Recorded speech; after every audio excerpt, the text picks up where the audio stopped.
Western culture has a long history of emotional anxiety, by which I mean anxiety about emotions. Thinkers from the classical period to the modern have pitted emotion against reason as opposing forces vying for the mind's control. An emotional person was seen as weak, giving into the path of least resistance to base desires ruled by capricious feelings. Fear is the path to the dark side. The strong, on the other hand, would rule their emotions with reason. Everyone feels pressure.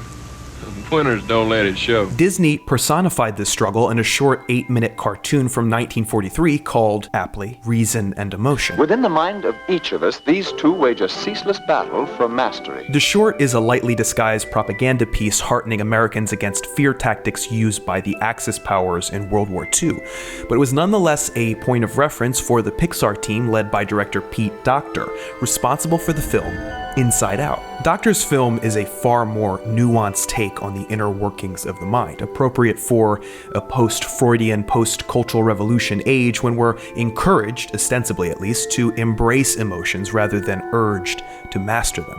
The film tells the story of the 11-year-old Riley as she navigates a move across the country and, more centrally, how 5 emotions, joy, the leader, sadness, fear, disgust, and anger, balance the control of her mind from a mission control-like headquarters. In this model, each day consists of discrete moments colored by one of the 5 emotions, which are sent during sleep to a vast archive of long-term memories. Very rarely, an experience is so formative that it creates a core memory, which goes on to form the basis of Riley's personality, imagined as theme park islands. When joy and sadness are accidentally ejected from headquarters, the film chronicles their cathartic journey through several other mental regions, including Imagination Land, a dream production company that looks like the Paramount lot, abstract thought, and a subconscious jail. The catharsis comes when joy realizes that sadness is not only useful, but essential, perhaps even more essential than she is, to Riley's harmonious mental functioning and overall happiness. The film itself and its message to embrace sadness, to feel what needs feeling, is surely a token of progress against our long-standing emotional anxiety. But is this model of the mind and its emotions an accurate one? Inside Out bases its theory of emotions in large part on the work of Paul Ekman, an influential scientist in the psychology of emotion. Ekman posits that there are 7 basic emotions with universal facial signals, the ones featured in the film, plus 2 that were cut, surprise and contempt.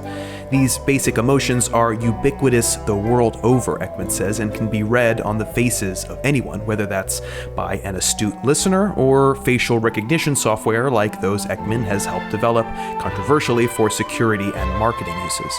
Ekman and other consultants on the film have praised Inside Out for providing a model for kids that is engaging as well as scientifically sound.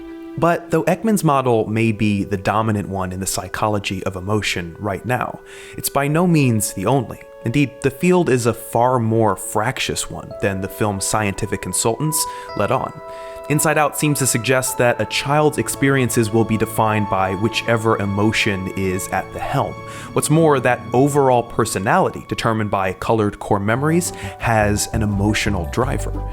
This model stands opposite to the key insights of psychoanalysis, for example, which hold that emotions can be transferred, transformed, or distorted expressions of unconscious ideas and repressed experiences. In other words, feelings of sadness or joy or fear are frequently far removed from their causes.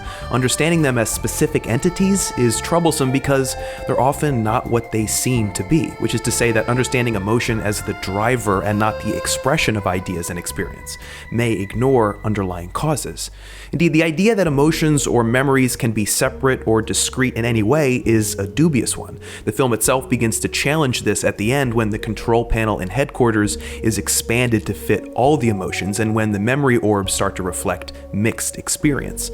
But a sense that experience can be quantified pervades the film. And like anything, that may reflect more about our culture at the moment than the science itself. For joy and sadness, the scariest place in the film isn't the subconscious prison that houses Riley's worst fears, but a giant pit in the center of Riley's mind where memories are forgotten forever without any hope of recall. In an increasingly data-driven culture where more data equals more truth, the greatest anxiety of all is the loss of information.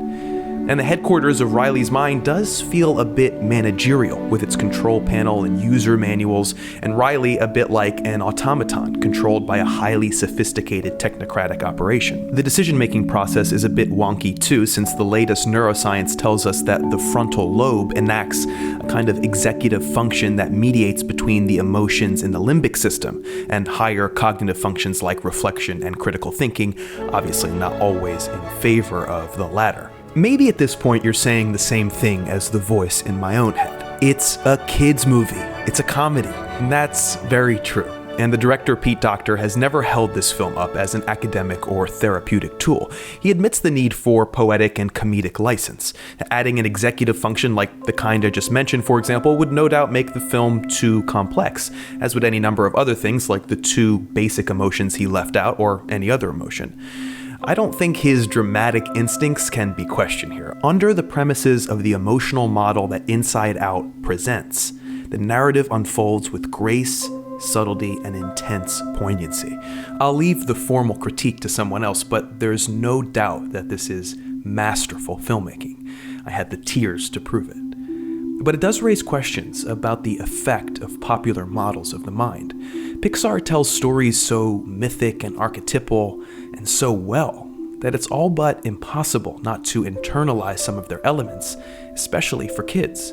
If the result is that children learn earlier and better why it's important to accept and expect sadness, then I think it's unquestionably a good thing.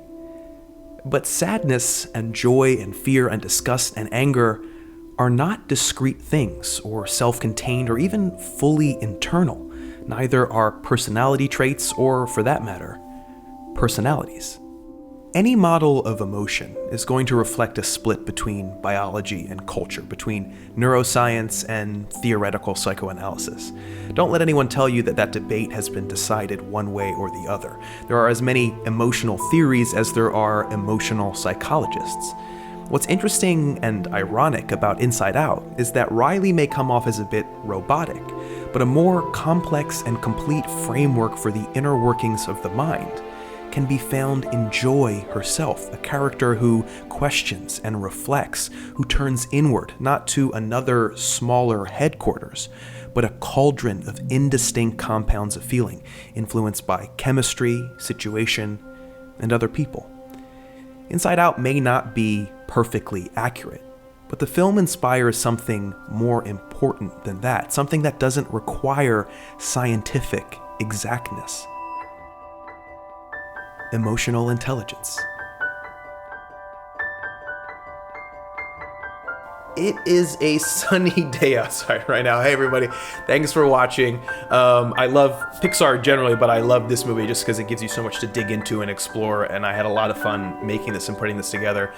If you think that the Nerd Writer and what I'm doing here is something that you're not seeing elsewhere on YouTube, you can pledge a little to my channel by clicking here and going to my Patreon. It's what funds this project and helps me improve the quality. There's so much more I want to do. There's more series that I'm going to be introducing soon, and the funding is what makes it possible. I mean, that's the unique relationship between you and me. There's nothing in between us, and what you give me, the money you give me, helps me to make this project better and more in-depth. And I hope that you trust that I will do that by the quality of the content that I've made so far. So thank you so much again for watching, and I'll see you guys next Wednesday.